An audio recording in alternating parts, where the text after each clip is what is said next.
ദിവ്യകാരുണ്യനാഥൻ ചേർത്തുപിടിക്കുന്ന ജീവിതാനുഭവങ്ങൾ. ഹൃദയത്തോട് ചേർത്തുപിടിക്കുന്ന വിശുദ്ധ കുർബാനയുടെ സ്നേഹാനുഭവങ്ങൾ.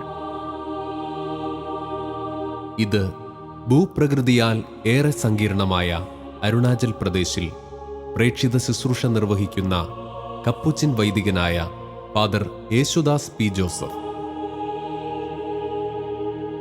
ദിവ്യകാരുണ്യനാഥൻ കരം പിടിച്ചു നയിക്കുന്ന ജീവിതാനുഭവങ്ങൾ യേശുദാസ് അച്ഛൻ പങ്കുവയ്ക്കുന്നു. ക്രിസ്തുവിൽ പ്രിയ സഹോദരങ്ങളെ, ക്രിസ്തുവിൻ്റെ സ്നേഹവും സമാധാനവും ആദ്യം തന്നെ നിങ്ങൾക്ക് എല്ലാവർക്കും നേരുന്നു, പ്രാർത്ഥിക്കുകയും ചെയ്യുന്നു. ഞാൻ ഫാദർ യേശുദാസ് പി ജോസഫ്. ഞാനൊരു കപ്പൂച്ചിൻ സഭയിലെ സന്യാസ വൈദികനാണ്. ഞാനിപ്പോൾ അരുണാചൽ പ്രദേശിലെ മണിഗോങ് എന്ന മേഖലയിൽ ഒരു മിഷണറിയായിട്ട് സേവനം ചെയ്യുകയാണ്. ഞാൻ ജനിച്ചു വളർന്നതൊക്കെ ആലപ്പുഴയിലാണെങ്കിലും ഇപ്പോൾ ഞാൻ സേവനം ചെയ്യുന്നത്, അല്ലെങ്കിൽ ദൈവം എന്നെ സേവനം ചെയ്യാൻ വേണ്ടി തിരഞ്ഞെടുത്തിരിക്കുന്നത് അരുണാചൽ പ്രദേശിലേക്കാണ്. എൻ്റെ തിരുപ്പട്ടം കഴിഞ്ഞിട്ടിപ്പം 4 വർഷത്തോളമായി. അപ്പോൾ ഞാൻ ഇന്ന് എൻ്റെ പഴയകാല ജീവിതത്തെക്കുറിച്ച് ഓർക്കുമ്പോൾ എന്നെ ഈ യാത്രയിൽ സഹായിച്ചത് പരിശുദ്ധ കുർബാനയുടെ ഒരു സാന്നിധ്യവും അത് കുഞ്ഞുനാൾ മുതലേ അനുഭവിക്കാൻ പറ്റിയ ഒരു അവസരത്തെ ഓർത്താണ്. ഞാനിപ്പോഴും വിശ്വസിക്കാറുണ്ട്, നമുക്ക് ഓരോരുത്തർക്കും ഓരോ ദൗത്യമുണ്ട്. അത് നമ്മൾ അറിഞ്ഞും അറിയാതെയും നമ്മളിലൂടെ നടന്നുകൊണ്ടിരിക്കുകയാണ്. അപ്പോൾ എന്നെ പരിശുദ്ധ കുർബാനയിൽ അടുപ്പിക്കാൻ ഉണ്ടായ ദൗത്യം എൻ്റെ അപ്പാപ്പനാണ്, പൂന്തറശ്ശേരിയിൽ റൈനോൾഡ്. അപ്പോൾ അദ്ദേഹം വഴിയാണ് ഞാൻ കൂടുതൽ ദേവാലയത്തിൽ പോകാൻ തുടങ്ങുന്നതും. കാരണം 10ാമത്തെ വയസ്സിലാണ് ഞാൻ ആദ്യമായിട്ട് പരിശുദ്ധ കുർബാന എൻ്റെ നാവിൽ സ്വീകരിക്കുന്നത്. അന്നു മുതൽ അനുദിനം ദിവ്യബലിയിൽ എന്നെ പള്ളിയിൽ കൊണ്ടുപോകാനും അൽത്താര ബാലകന്മാരുടെ സംഘത്തിൽ ചേർക്കാനും എൻ്റെ അപ്പാപ്പൻ വളരെ ശ്രമിച്ചു. അതിൻ്റെ ഫലമായിട്ടാണ് ഞാനിന്നായിരിക്കുന്നത് പോലെ എനിക്കായിരിക്കാൻ സാധിക്കുന്നത്.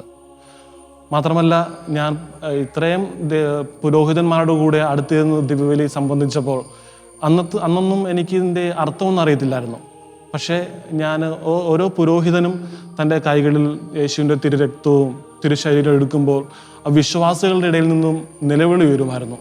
കാരണം അവരുടെ ഹൃദയത്തിലുള്ള പ്രാർത്ഥനകളും അപേക്ഷകളുമൊക്കെ പുറത്തു വന്നിരുന്നത് അത് നിലവിളിയുടെ ഭാവത്തിലായിരുന്നു. അത് കണ്ടപ്പോൾ എൻ്റെ വിശ്വാസത്തെ അത് സ്പർശിച്ചു. കാരണം ഇതൊരു സാധാരണ പ്രാർത്ഥനയല്ല, ഇത് ഓരോ ക്രൈസ്തവൻ്റെ അടിസ്ഥാനമാണെന്നുള്ളൊരു വിശ്വാസം എനിക്ക് എൻ്റെ കുഞ്ഞുനാളിൽ തന്നെ ഉണ്ടായിട്ടുണ്ട്. ഇത്തരത്തിലുള്ള കുഞ്ഞുനാളത്തെ അനുഭവങ്ങൾ എന്നെ കൂടുതൽ ദിവ്യകാരുണ്യ ഭക്തിയിലൂടെ നയിച്ചെന്ന് ഇപ്പം എനിക്ക് തിരിച്ചറിവുണ്ടാകുകയാണ്. പിന്നീട് 2006 ഞാൻ ആദ്യമായിട്ട് ഒരു ആശ്രമത്തിലേക്ക് കടന്നു ചെല്ലുന്നത്. ഒരു ക്യാമ്പിൻ്റെ ഭാഗമായിട്ട് ആലപ്പുഴ ജില്ലയിലെ തുമ്പോളി കപ്പൂച്ചിൻ ആശ്രമത്തിൽ ഞങ്ങൾ ചെല്ലുകയാണ് ക്യാമ്പിന് വേണ്ടി. അന്നത്തെ 2ാമത്തെ ദിവസം, ആ ക്യാമ്പിൻ്റെ 2ാമത്തെ ദിവസത്തിൽ ഒരു ബ്രദർ ഞാൻ ക്ലാസ് എടുക്കുവാണ്. ആ ക്ലാസ് എടുക്കുന്ന സമയത്ത് ബ്രദർ ഒരു കാര്യം പറയുകയാണ്, നിങ്ങളുടെ മുമ്പിൽ ഒരു മാലാഹയോ ഒരു വിശുദ്ധനോ ഒരു പുരോഹിതനോ വന്നു നിൽക്കുവാണെങ്കിൽ നിങ്ങൾ ആരുടെ കൈകൾ ചുംബിക്കാനാണ് നിങ്ങൾ ആഗ്രഹിക്കുന്നത്? അപ്പോൾ ഞങ്ങൾ ക്യാമ്പിന് വന്ന കുട്ടികളൊക്കെ കുറച്ചുപേര് മാലാഹമാരുടെ കൈകൾ ചുംബിക്കുമെന്നും കുറച്ചുപേര് വിശുദ്ധൻ്റെ കൈകൾ ചുംബിക്കുമെന്നൊക്കെ പറഞ്ഞു. എന്നാൽ ആ ബ്രദർ പറയാണ്, നിങ്ങൾ ഇതേ ചോദ്യം അസീസിലെ വിശുദ്ധ ഫ്രാൻസിസിനോട് ചോദിക്കുകയാണെങ്കിൽ ഫ്രാൻസിസിൻ്റെ ഉത്തരം ഇതായിരിക്കും, ഞാൻ അവിടെ നിൽക്കുന്ന പുരോഹിതൻ്റെ കൈകൾ ചുംബിക്കുമെന്ന്. കാരണം ആ പുരോഹിതൻ്റെ കൈകളിലൂടെയാണ് അനേകം വിശ്വാസികൾക്ക് യേശുവിൻ്റെ തിരുശരീരവും തിരുരക്തവും കടന്നു ചെല്ലുന്നത്. അതോടുകൂടി എനിക്കൊരു ബോധ്യമുണ്ടാകുകയാണ്, ഞാനും ഒരു പുരോഹിതനായി തീരണം, ഒരു വൈദികനായി തീരണം. കാരണം എൻ്റെ കൈകളിലൂടെയും ഈശോയുടെ തിരുശരീരവും തിരുരക്തവും മറ്റുള്ള അനേകം വിശ്വാസികളിലേക്ക് എത്താൻ ദൈവം എന്നെ ഉപകരണമാക്കുമായിരിക്കും എന്നുള്ളൊരു ബോധ്യം അന്ന് എൻ്റെ മനസ്സിൽ ഉണരുകയായിരുന്നു. ദിവ്യരഹസ്യങ്ങൾ കൂദാശ ചെയ്തിടും പൂജിതമാമ്പലി വേദിയിൽ ആഗതനാകുന്നു ജീവന്റെ അപ്പമായി ദൈവത്തിൻ നിത്യകുമാരനീശോ. ദിവ്യരഹസ്യങ്ങൾ കൂദാശ ചെയ്തിടും പൂജിതമാമ്പലി വേദിയിൽ ആഗതനാകുന്നു ജീവന്റെ അപ്പമായി ദൈവത്തിൻ നിത്യകുമാരനീശോ. 2006 ഞാൻ ആദ്യമായിട്ട് സെമിനാരിയിൽ ജോയിൻ ചെയ്യുന്നു, ഒരു സെമിനാരിനായിട്ട്. അത് എറണാകുളത്തെ പൊന്നൂരിഞ്ഞ ആശ്രമത്തിലായിരുന്നു. ദേവദാസനായ തിയോഫിനച്ചനെയൊക്കെ അടക്കം ചെയ്ത ഒരു വിശുദ്ധ സ്ഥലമാണത്. അപ്പോൾ അവിടേക്ക് ജീവിക്കാൻ ദൈവം എന്നെ തിരഞ്ഞെടുത്തതിനെ ഓർത്ത് ഞാൻ വളരെ സന്തോഷിച്ചിരുന്നു. പിന്നീടുള്ള ദിവസങ്ങളിൽ അനുദിന ദിവ്യബലിയിൽ പങ്കെടുക്കുമ്പോൾ നിയോഗമൊക്കെ സമർപ്പിച്ച് പ്രാർത്ഥിക്കാൻ തുടങ്ങിയത് ഈ സെമിനാരി ജീവിത കാലഘട്ടത്തിലാണ്. കാരണം ഞങ്ങൾ ദിവ്യബലിക്ക് കയറുന്നതിന് മുമ്പേ ഞങ്ങളുടെ പ്രാർത്ഥനാ മുറിയുടെ പുറത്ത് ഓരോ നിയോഗങ്ങളൊക്കെ എഴുതി വെക്കുമായിരുന്നു. വിശ്വാസികൾ നമ്മളെ ഏൽപ്പിക്കുന്ന നിയോഗങ്ങളൊക്കെ നമ്മൾ അവിടെ എഴുതി വെക്കും. ചിലർ സൗഖ്യത്തിന് വേണ്ടി, പരീക്ഷാ വിജയത്തിന് വേണ്ടി, ജോലി ലഭിക്കുവാനും വേണ്ടി, അങ്ങനെ പല നിയോഗങ്ങൾക്ക് വേണ്ടി ഞങ്ങൾ പ്രാർത്ഥിക്കുമായിരുന്നു. പിന്നീട് ഇതിന് ശേഷമൊക്കെ അവർ വന്ന് സാക്ഷ്യപ്പെടുത്തും. ഞങ്ങളുടെ ആശ്രമത്തിൻ്റെ പാർലറിൽ അവരെ സാക്ഷ്യപ്പെടുത്തുമായിരുന്നു. അച്ഛാ, നിങ്ങളുടെ പ്രാർത്ഥനയ്ക്ക് നന്ദി. അല്ല, ഇവിടുത്തെ അച്ഛന്മാർ പ്രാർത്ഥിച്ചതിൻ്റെ ഫലമായിട്ട് എൻ്റെ മോന് ജോലി കിട്ടി, അല്ലെങ്കിൽ പരീക്ഷയ്ക്ക് നല്ല വിജയം ലഭിച്ചു. അതൊക്കെ ഞങ്ങൾക്ക് കേൾക്കുമ്പോൾ വളരെ സന്തോഷം തോന്നിയിരുന്നു. കാരണം ആ പ്രായത്തിൽ തന്നെ ഞങ്ങളുടെ പ്രാർത്ഥന പരിശുദ്ധ ദിവ്യബലിയിലൂടെ സമർപ്പിച്ച് പ്രാർത്ഥിച്ചപ്പോൾ അതിന് ഒരു ഉത്തരം ലഭിച്ചപ്പോൾ അത് വളരെ പരിശുദ്ധ കുർബാനയോടുള്ള വളരെ ഒരു സ്നേഹവും ഭക്തിയും ഞങ്ങളുടെ ഓരോരുത്തരിലേക്കും ഉളവാക്കിയിട്ടുണ്ട്. അത് ഞങ്ങൾ പരസ്പരമൊക്കെ ഷെയർ ചെയ്യുമ്പോൾ ഞങ്ങൾക്കത് മനസ്സിലാകുമായിരുന്നു. ഞങ്ങളുടെ സെമിനാരി പരിശീലന കാലഘട്ടം എന്ന് പറയുന്നത് 13.5 വർഷമാണ്. ഈ ഒരു 13.5 വർഷ കാലത്തിനുള്ളിൽ പരിശുദ്ധ കുർബാനയെക്കുറിച്ച് കൂടുതൽ അറിയുവാനും പരിശുദ്ധ കുർബാനയുടെ ലഭിച്ച അനുഗ്രഹങ്ങളൊക്കെ ഒന്ന് വിലയിരുത്താനും ഒക്കെ സാധിച്ചിട്ടുണ്ട്. അതുകൊണ്ട് തന്നെ ഈ ഒരു കാലഘട്ടത്തിൽ ഈശോയുടെ ഒരു പുരോഹിതനായി മാറാനുള്ള ഒരു ആഗ്രഹവും എന്നിൽ ദൃഢമായത് ഈ ഒരു കാലഘട്ടത്തിലാണ്. ആത്മീയ ജീവന്റെ ഭോജ്യമേ, സ്വർഗീയ ജീവന്റെ ഭോജ്യമേ, നിത്യമാം ജീവന്റെ ഭോജ്യമേ, ആരാധന ആരാധന.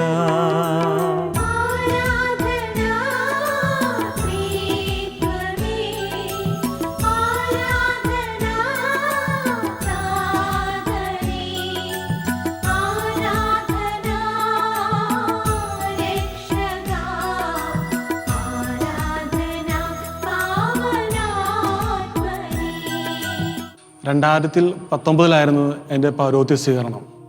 ആ ദിവസം എന്ന് പറയുന്നത് വളരെ സന്തോഷത്തിൻ്റെ ഒരു ദിവസമായിരുന്നു. കാരണം ഇത്രയും നാളത്തെ കാത്തിരിപ്പിന് ശേഷം, ഒരു 13.5 വർഷത്തെ കാത്തിരിപ്പിന് ശേഷം എൻ്റെ കൈകളിലൂടെ അനേകം വിശ്വാസികൾക്ക് ക്രിസ്തുവിൻ്റെ ശരീരവും രക്തവും നൽകുവാനുള്ള ഒരു അവസരമായിരുന്നു അന്നത്. മാത്രമല്ല, അന്ന് കൂടുതൽ സന്തോഷിക്കാൻ വേറൊരു കാരണം കൂടി ഉണ്ടായിരുന്നു. ഞാൻ ആലപ്പുഴയിലെ വാടക്കൽ ദേവജനമാത പള്ളിയിൽ നിന്നാണ് ഞാൻ അൽത്താര ശുശ്രൂഷ സംഘത്തിൽ ചേരുന്നത്. അപ്പോൾ ആ പള്ളി വെച്ച് തന്നെ എൻ്റെ പൗരോഹിത്യ സ്വീകരണം നടക്കുന്നത് കേട്ടപ്പോൾ വളരെ സന്തോഷമുണ്ടായിരുന്നു. വളരെ അഭിമാനമുള്ള ഒരു ദിവസമാണ്. പിന്നീട് പിറ്റേ ദിവസമാണ് എൻ്റെ പ്രഥമ ദിവ്യബലി അർപ്പണം ഞാൻ ചെയ്തത്.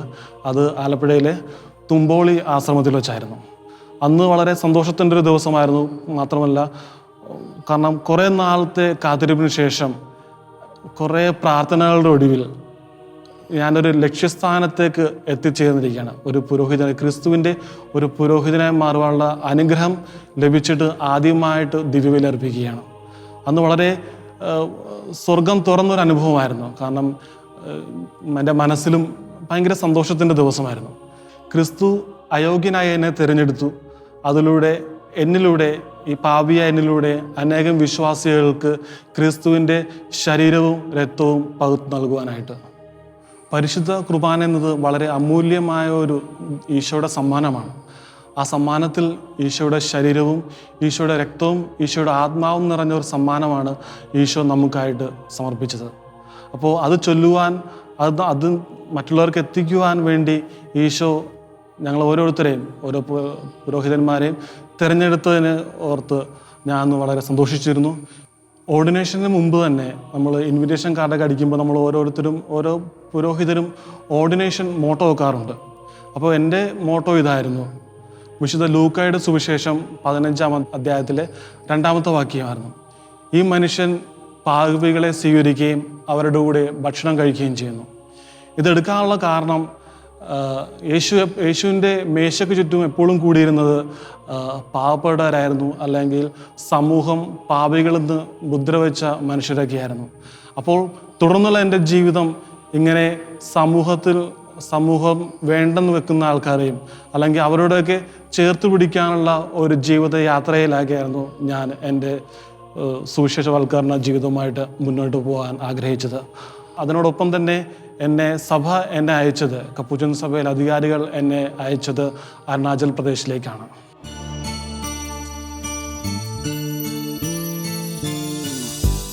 കരുണതൻ കയർ പിടിച്ച് നയിച്ചിടും സ്നേഹമേ, കരുണതൻ കയർ പിടിച്ച് നയിച്ചിടും സ്നേഹമേ, ദിവ്യകാരുണ്യ സ്നേഹമേ, പരിശുദ്ധ സ്നേഹമേ,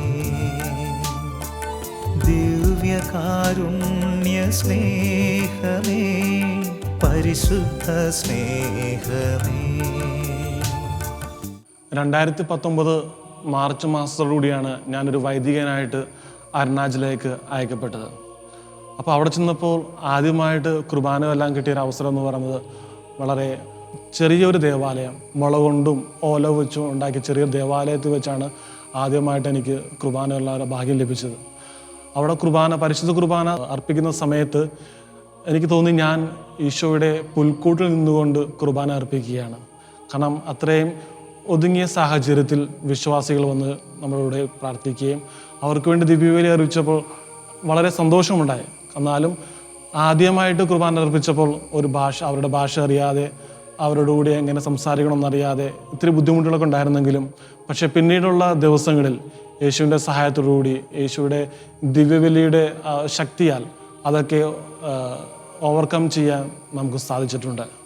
ഞാൻ ഇപ്പോൾ സേവനം ചെയ്യുന്നത് അരുണാചൽ പ്രദേശിലെ മണിഗോങ് എന്ന സ്ഥലത്താണ്. അവിടെ കൂടുതലും നമ്മൾ പോകുന്നത് ഗോസ്പൽ ടൂറിംഗ് എന്ന് പറഞ്ഞിട്ടാണ് പോകുന്നത്. ഗോസ്പൽ ടൂറിംഗ് എന്ന് പറയുമ്പോൾ നമ്മുടെ ഇടവകയിൽ 20ഓളം ഗ്രാമങ്ങളുണ്ട്. അപ്പോൾ ഓരോ ഗ്രാമങ്ങളും നമ്മൾ പോകുന്നതിന് പറയുന്നത് പേരാണ് ഗോസ്പൽ ടൂറിംഗ്. ഈ ഗോസ്പൽ ടൂറിങ്ങിൻ്റെ ഒരു ഭാഗം മെയിനായിട്ടെന്ന് പറയുന്ന കാര്യം നമ്മൾ ഓരോ വില്ലേജിലും അവരുടെ പള്ളികളിൽ പോയി കുർബാന അർപ്പിക്കുക എന്നാണ്, വിശുദ്ധ ബലി അവർക്ക് വേണ്ടി അർപ്പിക്കുക. അപ്പം നമ്മുടെ കൈകളിലൂടെ അവർ യേശുവിനെ സ്വീകരിക്കുകയും യേശുവിൻ്റെ തിരുരക്തം പാനം ചെയ്യുകയും ചെയ്യുമ്പോൾ അവർക്ക് യേശുവിൻ്റെ സ്നേഹം ലഭിക്കുകയാണ്. നാമൊക്കെ ഓരോരുത്തരും യേശുവിൻ്റെ സ്നേഹത്തെക്കുറിച്ച് ധ്യാനിക്കുന്നുണ്ട്, അത് അനുഭവിക്കുന്നുണ്ട്. പക്ഷേ അതൊക്കെ മറ്റുള്ളവർക്ക് കൊടുക്കുവാൻ വേണ്ടി നാമൊക്കെ വിളിക്കപ്പെട്ടിരിക്കുന്നവരാണ്. അതുകൊണ്ടാണ് നമ്മളെ ഓരോരുത്തരെയും ഈശോ ലോകത്തിൻ്റെ പല മേഖലകളിലേക്ക് നമ്മൾ അയക്കുന്നത്. ഈശോയുടെ സ്നേഹം മറ്റുള്ളവരിലേക്ക് എത്തിക്കുവാൻ വേണ്ടി യേശു നമ്മൾ ഓരോരുത്തരെയും ഓരോ ഉപകരണമാക്കി മാറ്റുകയാണ്. നമ്മൾ ഓരോ വില്ലേജിലും പോകുമ്പോഴും അല്ലെങ്കിൽ ഓരോ ഗ്രാമങ്ങളിൽ ചെല്ലുമ്പോഴും നാം ഓരോരുത്തരെയും പഠിപ്പിക്കുകയാണ്. കാരണം അവിടെയുള്ള വിശ്വാസികൾക്ക് വിശുദ്ധ കുർബാന എന്തെന്നോ അതിൻ്റെ മൂല്യം എന്തെന്നോ അറിയില്ല. അപ്പോൾ അവരെ നമ്മൾ ആദ്യമേ തന്നെ ചെന്ന് അവരെ ഓരോരുത്തരെയും വിശുദ്ധ കുർബാന എന്താണെന്നും അതിൽ സംഭവിക്കുന്ന എന്താണെന്നും അപ്പം യേശുവിൻ്റെ ശരീരമായി മാറുകയാണെന്നും യേശുവിൻ്റെ രക്തമായി മാറുകയാണെന്നൊക്കെ നമ്മളെ അവിടെ പഠിപ്പിക്കുകയാണ്. അപ്പോൾ അതിനുവേണ്ടി നമ്മൾ ഓരോ ഗോസ്പൽ ടൂറിങ്ങിന് പോകുമ്പോഴും നമ്മുടെ ആശ്രമത്തിനടുത്തുള്ള യൂത്തിനെയും പോകാറുണ്ട്. കാരണം അവർക്ക് അത്യാവശ്യം എഴുത്തും വായന അറിയാവുന്നവരൊക്കെയാണ്. അപ്പോൾ നമ്മൾ അവരെയും കൊണ്ട് ചെല്ലുമ്പോൾ നമുക്ക് അവരുടെ ഭാഷ അറിയാത്തതുകൊണ്ട് നമ്മൾ ഈ കുട്ടികൾ വഴിയാണ് നമ്മൾ അവരെ പഠിപ്പിക്കുന്നത്. അപ്പോൾ പരിശുദ്ധ കുർബാനയുടെ മൂല്യം എന്താണെന്നും അതുമായിട്ട് ബന്ധപ്പെട്ട കാര്യങ്ങളൊക്കെ നമ്മൾ കുഞ്ഞു കുട്ടികളെ പഠിപ്പിക്കുന്ന പോലെ പരിശുദ്ധ കുർബാനയെക്കുറിച്ചും കത്തോലിക്ക സഭയെക്കുറിച്ചും നമ്മൾ ഓരോരുത്തരെയും നമ്മൾ അവരെ പഠിപ്പിക്കുന്നു. അതും ഈ ഗോസ്പൽ ടൂറിങ്ങിൻ്റെ മറ്റൊരു ഭാഗമാണ്. പിതാവിൻ്റെ ഹൃദയത്തിൽ നിന്നും ഈശോനെ അയച്ചതുപോലെ, ഈശോയുടെ ഹൃദയത്തിൽ നിന്നും അപ്പോസ്തലന്മാരയച്ചതുപോലെ നമ്മളെ ഓരോരുത്തരെയും ദൈവം അയക്കുകയാണ്. നമ്മളൊക്കെ ചെയ്യുന്ന കാര്യം ഈശോയുടെ ഹൃദയത്തിൻ്റെ മിനിസ്ട്രിയാണ്. നമ്മൾ അറിയപ്പെടാത്ത ഞാനിപ്പോൾ സേവനം ചെയ്യുന്നത് അരുണാചൽ പ്രദേശിലെ മണിയോങ് എന്ന സ്ഥലത്താണ്. അവിടെ ആദ്യമായി ചെന്നപ്പോൾ ഒരു വില്ലേജ് ഞാൻ പോകാനിടയുണ്ടായി. അവിടെ ചെന്നപ്പോൾ അവർക്ക് ദിവ്യബലിയുടെ റെസ്പോൺസ് പോലും അറിയാത്ത ഒരു സിറ്റുവേഷനായിരുന്നു. അപ്പോൾ ആ സമയത്ത് എനിക്ക് ഇത്തിരി ഡിസ്കറേജ്ഡ് ആയി. കാരണം നമ്മൾ ഇത്രയും ദൂരത്ത് നിന്ന് വന്ന് ഇവർക്ക് വേണ്ടി സേവനം ചെയ്യാൻ വേണ്ടി വന്നിട്ടും ഇവർക്കും പരിശുദ്ധ കുർബാനയുടെ റെസ്പോൺസ് പോലും അറിഞ്ഞില്ലെന്നറിഞ്ഞപ്പോൾ ഇത്തിരി സങ്കടം തോന്നി. പിന്നീടുള്ള ദിവസങ്ങളിൽ അതൊക്കെ ഓവർകം ചെയ്യാൻ ഈശോ നമ്മളെ സഹായിച്ചിട്ടുണ്ട്. കാരണം നമ്മൾ അവിടെ പോയി നിരന്തരം ദിവ്യബലി അർപ്പിച്ച് അവർക്ക് പഠിപ്പിച്ച് അവരെ പ്രാപ്തരാക്കി. ഓരോ ഗോസ്പൽ ടൂറും കഴിഞ്ഞ് നമ്മൾ തിരിച്ച് ആശ്രമത്തിൽ വന്നതിന് ശേഷം നമുക്ക് ഒരു ആത്മസംതൃപ്തി ഫീൽ ചെയ്യാറുണ്ട്. ലോകത്തിൻ്റെ കണ്ണുകൾ നോക്കുമ്പോൾ ഇത് വളരെ നിസ്സാരമായ കാര്യമാണ്. ഒരു വില്ലേജിൽ പോയി കുർബാന അർപ്പിക്കുക അല്ലെങ്കിൽ അവർക്ക് വേണ്ടി പ്രാർത്ഥിക്കുക. പക്ഷേ നമ്മുടെ ഓരോരുത്തരുടെ വ്യക്തിപരമായ ജീവിതം അല്ലെങ്കിൽ ആ വില്ലേജിലെ വിശ്വാസികളെ സംബന്ധിച്ചിടത്തോളം ഇത് വളരെ വലിയൊരു കാര്യമാണ്. കാരണം നമ്മൾ ഈ കടൽ തീരത്ത് നിന്ന് ജീവിക്കുന്ന നമ്മൾ ഓരോരുത്തരും, ഞങ്ങൾ ഓരോ മിഷണറിമാരും ഇത്രയും മലമുകളിൽ ചെന്ന് അവർക്ക് വേണ്ടി സുവിശേഷം പ്രസംഗിക്കുകയും അവർക്ക് വേണ്ടി അപ്പം മുറിക്കുകയും വചനം പങ്കുവെക്കുകയും ചെയ്യുമ്പോൾ അവരെ സംബന്ധിച്ചിടത്തോളം വളരെ സന്തോഷത്തിനുള്ള കാരണങ്ങളാണ്. അതുകൊണ്ട് തന്നെ നമ്മൾ എപ്പോഴൊക്കെ ഗോസ്പൽ ടൂറിങ്ങിന് വേണ്ടി ചെന്നാലും അവരെപ്പോഴും നമ്മളെ സ്വീകരിക്കാൻ വേണ്ടി റെഡിയായിട്ട് നിൽക്കും. കാരണം അവർ നമുക്ക് വേണ്ടി കാത്തിരിക്കുകയാണ്. അവർക്ക് ഈശോയുടെ ശരീരം ഭക്ഷിക്കാനും ഈശോയുടെ വചനം കേൾക്കുവാനും അവരിങ്ങനെ നമുക്ക് വേണ്ടി കാത്തിരിക്കുന്ന ഒരവസ്ഥയാണ് ഇപ്പോൾ നമ്മൾ അനുഭവിക്കുന്നത്. അതുകൊണ്ട് തന്നെ ഇവർക്ക് വേണ്ടി ഇത്രയും കാര്യങ്ങൾ, ഇത്രയും കുദാശപരമായ കാര്യങ്ങൾ നമ്മൾ ചെയ്യുമ്പോൾ എൻ്റെ മനസ്സിൽ അല്ലെങ്കിൽ ഓരോ മിഷണറിമാരുടെ മനസ്സിലും വരുന്നത് സന്തോഷവും ഒരു ആത്മസംതൃപ്തിയൊക്കെയാണ്.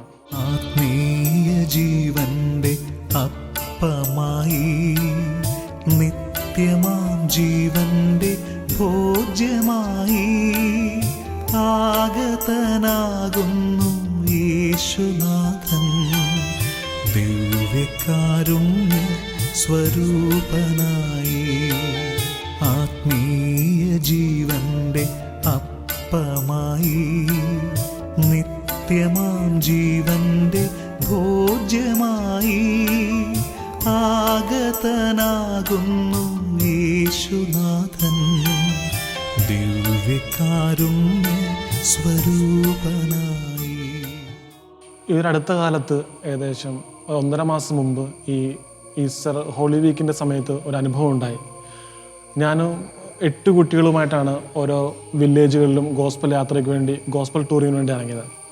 അപ്പോൾ ആദ്യത്തെ ദിവസം തന്നെ ഒരു കുട്ടി എൻ്റെ അടുത്തൊന്ന് പറയുകയാണ്, ഒരു പെൺകുട്ടി എന്ന് പറയുന്നത്, ഫാദർ, എനിക്കൊരു പ്രാർത്ഥന നിയോഗമുണ്ട്. അത് എൻ്റെ അപ്പന് വേണ്ടിയാണ്. കാരണം എൻ്റെ അപ്പൻ വർഷങ്ങളായിട്ട് ദേവാലയത്തിൽ പോയിട്ടില്ല. അപ്പോൾ അത് കേട്ടപ്പോൾ എനിക്ക് ഇത്തിരി ദുഃഖം തോന്നി. കാരണം ആ കുട്ടിയുടെ അമ്മയും സഹോദരങ്ങളൊക്കെ നമ്മുടെ ആശ്രമത്തിലെ ദേവാലയത്തിൽ എപ്പോഴും വന്ന് പ്രാർത്ഥിക്കുന്ന ഒരു ഫാമിലിയാണ്. പക്ഷേ ഈ കുട്ടിയുടെ അപ്പൻ മാത്രം വരാത്തതുകൊണ്ട് അത് ആ കുട്ടിയെ വളരെ വേദനിപ്പിച്ചിരുന്നു എനിക്ക് മനസ്സിലായി. അപ്പോൾ ഞാൻ പറഞ്ഞു, നമ്മൾ ഈ ഒരാഴ്ച, അതായത് ഈസ്റ്റർ സൺഡേ വരെ നമ്മൾ ഓരോ വില്ലേജിലും കയറി വില്ലേജിൽ പോകുന്നുണ്ട്, അവർക്ക് വേണ്ടി കുർബാന അർപ്പിച്ച് പ്രാർത്ഥിക്കുന്നുണ്ട്. അപ്പോൾ നമ്മൾ ഓരോരുത്തരും ഈ ഒരു നിയോഗം വെച്ച് പ്രാർത്ഥിക്കാമെന്ന് പറഞ്ഞുകൊണ്ട് ആ കുട്ടിയെ ആശ്വസിപ്പിക്കുകയാണ്. അങ്ങനെ ഈ ഹോളി വീക്കിൻ്റെ സമയത്ത് ഞങ്ങൾ ഓരോ വില്ലേജിൽ കയറി അവർക്ക് വേണ്ടി ദിവ്യബലി അർപ്പിച്ചു പ്രാർത്ഥിച്ചു. കൂടെ ഈ നിയോഗവും സമർപ്പിച്ച് പ്രാർത്ഥിച്ചു. അങ്ങനെ ഞങ്ങളുടെ ഗോസ്പൽ ടൂറിങ് കഴിഞ്ഞ് തിങ്കളാഴ്ച, ഈസ്റ്റർ കഴിഞ്ഞിട്ട് തിങ്കളാഴ്ച ഞങ്ങളുടെ മെയിൻ വില്ലേജ് വന്നപ്പോൾ ആ കുട്ടീനെ വീട്ടിൽ കൊണ്ടാക്കിയിട്ട് കുട്ടി വീണ്ടും തിരിച്ച് ആശ്രമത്തിലോട്ട് വരികയാണ്. എന്നിട്ട് പറയുകയാണ്, ഫാദർ, ഇന്നലെ എൻ്റെ പപ്പ പള്ളിയിൽ പോയെന്ന്, വിശുദ്ധ കുർബാനയിൽ പങ്കെടുത്തു എന്ന് ആ കുട്ടി പറയുകയാണ്. അത് പറഞ്ഞപ്പോൾ ആ കുട്ടിയുടെ ഒരു സന്തോഷവും കണ്ടപ്പോൾ എനിക്കും വളരെ സന്തോഷം തോന്നി. കാരണം നമ്മൾ ദിവ്യബലിയിൽ സമർപ്പിക്കുന്ന പ്രാർത്ഥനകളൊക്കെ ദൈവം കേൾക്കുന്നുണ്ട്, അതിന് സമയത്ത് ഉത്തരവും നൽകുന്നുണ്ട്. അത് നമ്മുടെയൊക്കെ ഒരു വിശ്വാസത്തിൻ്റെ കണ്ണുകൊണ്ട് നോക്കി കാണേണ്ട ഒരു വസ്തുതയാണ്. നമ്മളൊക്കെ ചിലപ്പോഴൊക്കെ പറയാറുണ്ട്, ദൈവം എൻ്റെ പ്രാർത്ഥന കേൾക്കുന്നില്ല എന്നൊക്കെ. പക്ഷേ എനിക്ക് ഉറപ്പുണ്ട്, എൻ്റെ കുഞ്ഞുനാൾ മുതൽ അല്ലെങ്കിൽ ഈ ദിവസം വരെ എനിക്കൊരു ഉറപ്പുണ്ട്, നമ്മൾ ദിവ്യബലി സമർപ്പിച്ച് പ്രാർത്ഥിക്കുന്ന സമയങ്ങളിൽ നമ്മൾ ഏതൊക്കെ നിയോഗം വെച്ച് പ്രാർത്ഥിക്കുന്നുവോ അതിന് ദൈവം തക്കതായ സമയത്ത് അതിന് ഉത്തരം നൽകുമെന്നുള്ളൊരു വിശ്വാസവും ഒരു പ്രതീക്ഷയും എൻ്റെ ജീവിതത്തിൽ ഇന്നെനിക്കുണ്ട്. ഞാനിപ്പോൾ അരുണാചൽ പ്രദേശിൽ സേവനം ചെയ്യാൻ തുടങ്ങിയിട്ട് 4 വർഷത്തോളമായി. ഞാൻ ഈ കഴിഞ്ഞ 4 വർഷത്തേക്കൊന്ന് പിന്തിരിഞ്ഞ് നോക്കുവാണെങ്കിൽ, ഞാൻ ചെന്നപ്പോൾ അവിടെ എനിക്ക് അവിടുത്തെ ജനതയെ അറിയത്തില്ലായിരുന്നു, അവരുടെ ഭാഷ അറിയത്തില്ലായിരുന്നു, അവരുടെ കൾച്ചർ അറിയത്തില്ലായിരുന്നു, ഭൂപ്രകൃതിയെക്കുറിച്ചും ഒരു ധാരണയില്ലായിരുന്നു. പക്ഷെ എന്നാലും തമ്പുരാൻ എന്നെ ശക്തിപ്പെടുത്തി. യേശുവിൻ്റെ തിരുശരീരവും തിരുരക്തവും അനേകം വിശ്വാസികൾക്ക് എത്തിച്ചേരുവാനായിട്ട് ഈശോ ഓരോ മിഷണറിമാരെയും നമ്മൾ ഉപകരണമാക്കി എന്ന് ഞാൻ വിശ്വസിക്കുകയാണ്. മാത്രമല്ല, അനേകം രോഗികൾക്ക് വേണ്ടി പ്രാർത്ഥിക്കാനും ആ വിശ്വാസികളുടെ കൂടെ അവരുടെ ദുഃഖത്തിലും സന്തോഷത്തിലും ആയിരിക്കുവാനും ഈശോ ഓരോ മിഷണറിമാരെയും വിളിക്കുകയാണ്. അപ്പോൾ ആ വിളിയെ ഓർത്ത് നമ്മൾ സന്തോഷിക്കുക. ഓരോ ക്രൈസ്തവൻ്റെയും ഒരു ഉത്തരവാദിത്വമാണ് നമ്മൾക്ക് ലഭിച്ച ക്രിസ്തുവിൻ്റെ സ്നേഹം അത് മറ്റുള്ളവർക്ക് എത്തിക്കുക എന്ന്. ഓരോ മിഷണറിമാരെയും ഓരോ പുരോഹിതന്മാരെ സംബന്ധിച്ചിടത്തോളം നമുക്ക് ലഭിക്കുന്ന സ്നേഹം അത് ദിവ്യബലിയിലൂടെ, പരിശുദ്ധ കുർബാനയിലൂടെ അനേകം വിശ്വാസികൾ ഹൃദയത്തിലേക്ക് എത്തിക്കുക എന്നതാണ് ഓരോ പുരോഹിതന്മാരുടെയും ഓരോ മിഷണറിമാരുടെയും ദൗത്യം. സ്വർഗീയ ജീവൻ പകർന്നു നൽകാൻ, നിത്യമാം ജീവന്റെ മാർഗമാകാൻ, എന്നും ആരാധ്യനായി വാഴുമീശോ ഈ തിരുവോസ്തിയിൽ വാസമായി. സ്വർഗീയ ജീവൻ പകർന്നു നൽകാൻ, നിത്യമാം ജീവന്റെ മാർഗമാകാൻ, എന്നും ആരാധ്യനായി വാഴുമീശോ ഈ തിരുവോസ്തിയിൽ വാസമായി. ആരാധിക്കാം, പാട്ടുപാടാം,